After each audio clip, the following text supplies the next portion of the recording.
EIN, NPI1, NPI2, N.P.P.E.S.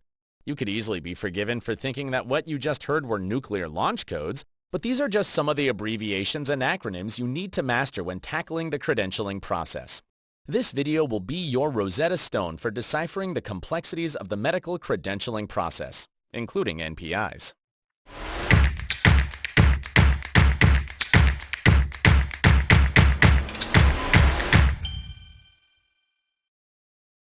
So you have a zest for adventure and have plenty of time on your hands, and you decided to go through the credentialing process by yourself. Fortune favors the brave, as they say.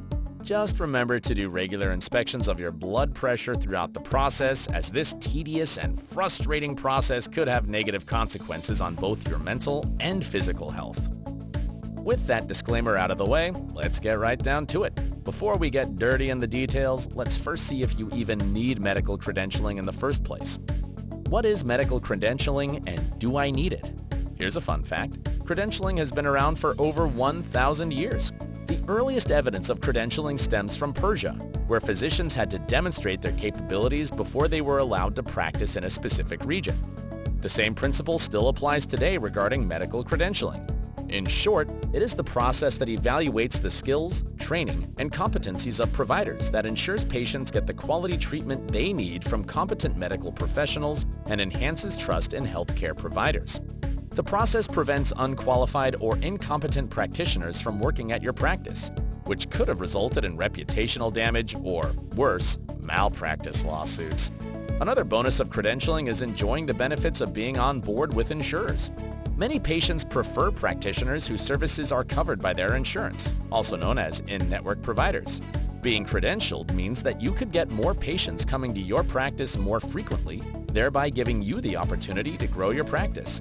The credentialing process is a time-consuming, tedious task, and it starts with NPIs. What are NPIs, and do I need them? NPI, short for National Provider Identifier, is a 10-digit identification number assigned to all healthcare providers and entities.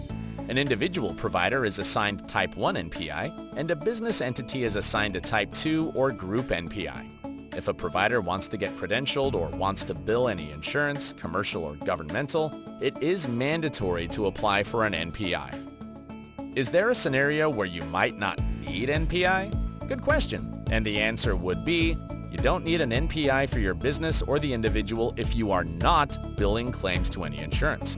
This is usually possible under certain circumstances. 1, if you don't accept insurance in your business or practice, you don't need to apply for NPI 1 or 2. 2, or you are working in a hospital or practice as an individual provider and the business is not billing under your individual NPI. What are the benefits of an NPI? Obtaining an NPI is the first step in getting credentialed and being able to bill any commercial or government insurance. And as we stated before, it is an excellent way to increase the exposure of your practice and grow the stream of patients coming to your practice. Another benefit of obtaining an NPI as an individual is that you will keep this number even if you change practices, and it will continue to be used by all health plans which are covered entities. Are there different NPIs, and what does that mean? There are only 2 types of NPIs, Type 1 NPI and Type 2 NPI. Type 1 NPIs are for individuals. Individual NPI is assigned to healthcare providers. NPI is a mandatory ID for any type of provider-physician, MD, DO, or non-physician providers like physician assistants, nurse practitioners, ultrasound techs, nutritionists, therapists, etc. All providers with an active license can apply for an individual NPI. Type 2 NPIs are for organizations. Regardless of whether the organization consists of one person or has thousands of employees, Type 2 NPIs remain relevant. When it comes down to sole proprietors, it could become a little confusing. You might have seen before that sole proprietors only require Type 1 NPIs. From our experience, it is better to get a Type 2 NPI even if you are a sole proprietor.